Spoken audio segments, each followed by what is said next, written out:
खबरों का सिलसिला बढ़ाते हुए दीपालपुर से खबर शामिल करते चलें कि गवर्नमेंट पोस्ट ग्रेजुएट कॉलेज बराए खवातीन में एक तलबा का कोरोना टेस्ट मुस्बत आ गया।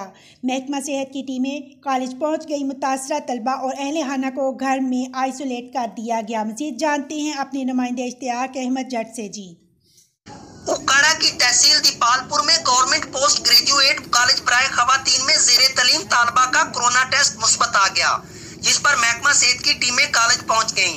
मुतासरा तालबा और घर के 4 अफराद को घर में आइसोलेट कर दिया गया। कॉलेज के एहलकारों समेत 26 तालबात के कोरोना टेस्ट लिए गए और कमरा नंबर 10 को हिफाजती स्प्रे करने के बाद सील कर दिया गया। कॉलेज में तालबा के कोरोना टेस्ट मुस्बत आ जाने पर तमाम तालबात और वालिदैन में शदीद अस्तराब पाया जा रहा है और खुद हरास की फजा कायम है। वालिदैन ने कॉलेज के कमरा की बजाय कॉलेज को ही सील किए जाने का मुतालबा किया है ताकि दीगर तालबात इस मौजी वबा का शिकार होने से बच सकें। Ishtiaq Ahmed Jatt, district reporter, QBN news, उकाड़ा।